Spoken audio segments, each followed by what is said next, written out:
Welcome to your weekly airplane news update. This is the week of May 2nd, 2022. We get 4 stories for you this week. The first one is Trent Palmer, license was suspended. We talked a little bit about this last week, but more information came out after we posted our video. We'll talk about the pilot from the RedBull stunt that is taking responsibility for, well, the mess that they created. We'll talk about Spirit that rejected a JetBlue offer to be purchased. That's an interesting one. And then lastly, Cape Air is signing a deal to get 75 Eviation Elise aircraft. And this is something that's kind of close to home, so we'll talk about that. Let's get to it. The first story this week has been making a lot of buzz since the Trent Palmer posted his video on his YouTube channel last week, at the end of last week. And he's a YouTuber. If you don't know him, you may see him flying in the backcountry, flying his tricycle landing gear aircraft all over the place.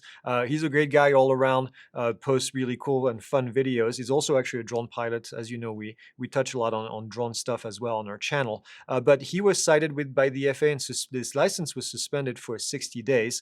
He has a whole story explaining kind of his side of the equation, talking about what happened.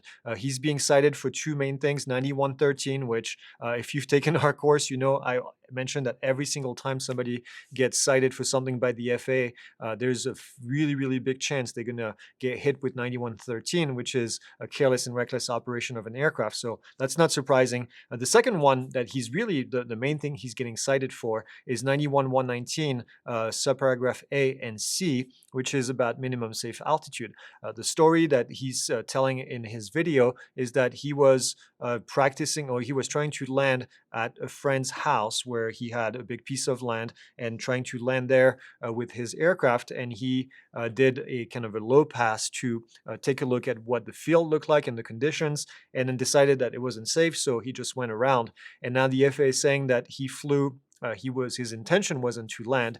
He flew closer to people than he should, and at an altitude that wasn't safe. And so they're planning to suspend his certificate for 60 days. Now, we need to make a distinction here between suspension and revocation. Revocation is what happened to the other YouTuber that we talked about a couple of weeks ago. I don't even want to mention his name. I'm sick of hearing his name and seeing his face. Trent, in his case, is getting just a suspension, which means that he will receive his certificate back after 60 days. Now, he said that he will appeal. I know there's been a big movement online especially with the AOPA and other big foundations, to fight this and help him fight this.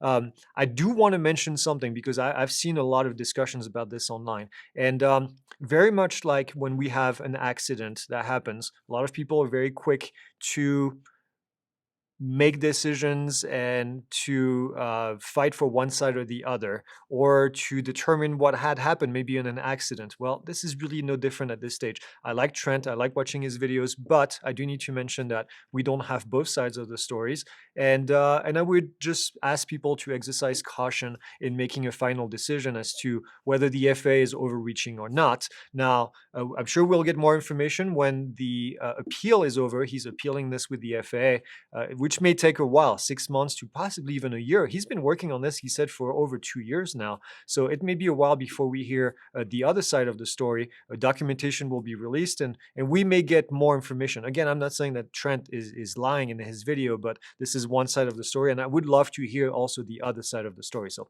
that's all I'm going to say about this. I hope that we don't see a precedent. If Trent's side is correct, this could set a dangerous precedent, because the FAA would be, in a sense, regulating decision making, which is not a good thing. So we should all be worried about this, again, if his side of the story is true. And if it's not, then I'm sure we'll get more information at the time. So, all right, the next story is, again, YouTubers or people that are online doing stunts. This is the RedBull stunt. We talked about it last week as well. Now, there's been a bit more since the story developed.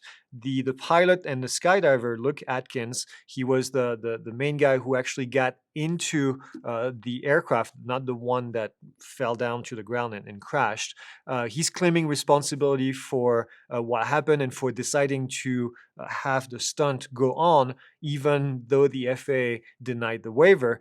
He says, as the project lead and the chief pilot, it was entirely my responsibility to operate with the regulatory framework to ensure a successful outcome. So he's taking the blame for it. Well, I'm not sure that I believe it. This is a big team. This is a big event. I can't believe that nobody else would check on the fact that they didn't have paperwork to do this. Now, the FAA is going to be investigating, and I'm sure we'll see some action on their side. The question on everybody's lip is the same thing going to happen to them as the guy who skydived from that aircraft and crashed his airplane on purpose?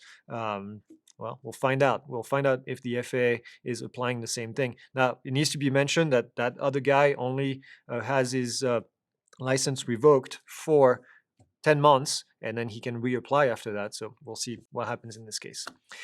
The next story is Spirit surprisingly decided to reject a bid from JetBlue to purchase them. And there was a purchase offer. Spirit said that there is a low probability of obtaining the antitrust clearance in order to do this. JetBlue is trying to compete with the merger that happened between Spirit and Frontier last month. Now, JetBlue offered more money for Frontier, more money than Frontier, but the board of directors found that the risk assigned to the stakeholders was definitely not worth the additional money in the offer. So we'll see what happens. I don't know if they'll come back with a different offer or whatever it is. Maybe Elon Musk needs to get involved with this. The last story this week is Cape Air.